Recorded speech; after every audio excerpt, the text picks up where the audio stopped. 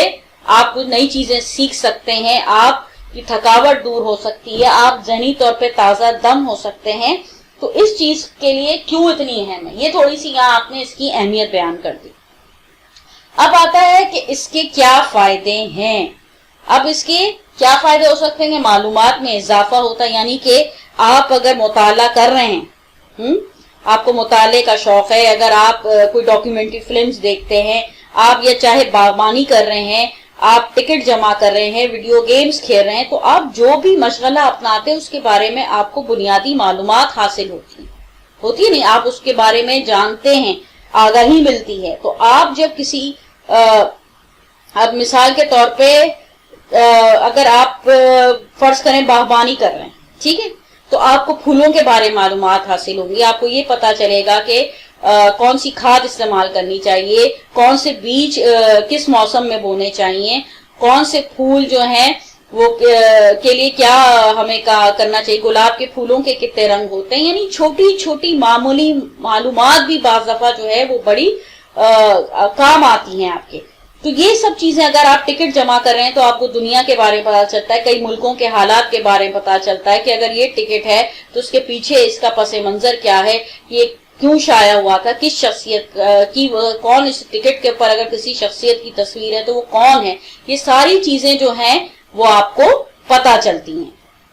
اب اس کے بعد دیکھیے جو ہے، اب یہاں جو ہے کہ شخصیت دلچسپ ہوتی ہے، یہ بڑا ہے کہ شخصیت کیسے دلچسپ ہوتی ہے۔ جب آپ اپنی روزانہ کی مصروفیت سے نکال کے کسی اور چیز پر وقت گزارتے ہیں، کوئی اپنی کام سیکھتے ہیں، تو آپ کے پاس ذہنی تھکاوٹ دور ہوتی ہے، آپ کے مزاج میں چڑچڑاہٹ، جھنجھلاہٹ نہیں آتی، آپ لوگوں کے ساتھ ایسا ہو سکتا ہے کوئی ایسا کام ہو جو بعض دفعہ ایسا ہوتا ہے نا، جن کے جیسے کرکٹ کھیلنا بعض بچوں کو بہت پسند ہوتا ہے، ان کا ہابی ہے کہ ہم جائیں اور کرکٹ کھیلیں، کھیل کود میں وقت صرف کریں، تو اس میں کیا ہوتا ہے کہ آپ ظاہری بات ہے اکیلے تو وہ کام نہیں کریں گے، آپ کے ہم مزاج، ہم خیال، جو جن کا رجحان ایک سا ہو، وہ سارے لوگ ایک ساتھ ملتے ہیں، ان کے ساتھ آپ کا اٹھنا بیٹھنا ہوتا ہے، تو پھر کیا ہوتا ہے کہ میل جھول بڑھتا ہے، آپ کی لوگوں سے روابط زیادہ بڑھتے ہیں، آپ کا حلقہ احباب بڑھتا ہے، اور آپ کو اس طرح لوگوں میں بات کرنے کا سلیقہ آتا ہے، آپ ہر موضوع پر تبادلہ خیال کر سکتے ہیں، ٹھیک ہے نا۔ کیونکہ دیکھیں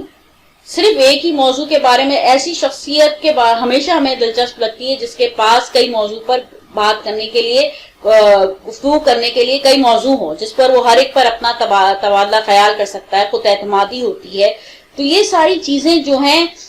شگفتہ مزاج ہوتا ہے، یہ ساری چیزیں اثر انداز ہوتی ہیں۔ دیکھیے جب انسان ایک ہی روٹین، آپ بھی ہوتا ہوگا، جیسے ہفتے میں 5 دن آپ اسکول آتے ہیں، تو ایک ہی روٹین سے آپ جو ہے روزانہ کے ایک ہی معمول سے اکتاہٹ کا شکار ہو جاتے ہیں، بیزار ہو جاتے ہیں، تو پھر یقیناً آپ کا دل چاہتا ہے کہ بھئی ہفتہ آ رہا ہے یا چھٹی کا دن آ رہا ہے تو کہیں آپ پکنک پہ چلے جائیں، کسی کے گھر چلے جائیں، تک کہ تھوڑی سی تبدیلی آئے۔ تو یہی طریقہ ہے جب انسان اپنے روزانہ کے معاملے سے کوئی ایسا کام کرنے میں وقت گزارتا ہے جو اس کو اچھا لگتا ہے، جس میں اس کا دل لگتا ہے اور وہ کچھ سیکھنا چاہتا ہے، تو اس سے اس کی شخصیت پر مثبت اثر پڑتا ہے۔ اب آخر میں یہ ہے کہ وقت گزارنے کا بہت اچھا طریقہ ہے نا۔ وقت کیا ہے کہ انسان ذہنی، یعنی کہ انسان خالی رہتا ہے تو ساری بات ہے، پھر وہ اگر اس کے پاس کوئی مشغلہ نہیں ہے اور اس کے پاس ایسا کوئی کام نہیں ہے تو وہ کوئی چیز سیکھ نہیں سکتا، تو اس کا وقت جو ہے وہ ضائع ہو جاتا ہے۔ تو اس طرح وقت کا مثبت استعمال ہو سکتا ہے، بلکہ آپ کی جو صلاحیتیں ہیں اس کو جلا پاتی ہیں، آپ عملی زندگی میں کامیابی کے جانب رواں دواں رہتے ہیں۔ تو یہ ساری چیزیں جو ہیں، اور یہ حقیقی بات ہے کہ مشغلہ میں جو وقت گزرتے ہیں، وہ لمحہ جو گزرتے ہیں، وہ آپ کو حقیقی خوشی عطا فرماتے ہیں۔ تو یہ ساری چیزیں جو ہیں، اس پر آپ نے اپنا مضمون تحریر کرنا ہے۔ الفاظ کتنے ہوں گے؟ 150 الفاظ پہ آپ نے مضمون تحریر کرنا ہے۔ ایک دفعہ اور سمجھا دے رہی ہوں کہ آپ نے، یہ آپ کا 157 صفحہ نمبر ہے، عنوان نمبر 6 ہے، آپ نے اس مضمون پہ، موضوع ہے ہر شخص کا کوئی شوق یا مشغلہ ضرور ہونا چاہیے، اس پر آپ نے مضمون تحریر کرنا ہے، کم و بیش 150 الفاظ ہونے چاہیے. اشارے کی ترتیب اور تقسیم میں نے آپ کو سمجھا دی ہے. امید ہے کہ کام آپ اچھی طریقے سے کریں گے. پھر انشاءاللہ اگلے یونٹ میں آپ سے ملاقات ہوتی ہے. جب تک کے لیے اپنا بہت خیال رکھیے گا. اللہ حافظ.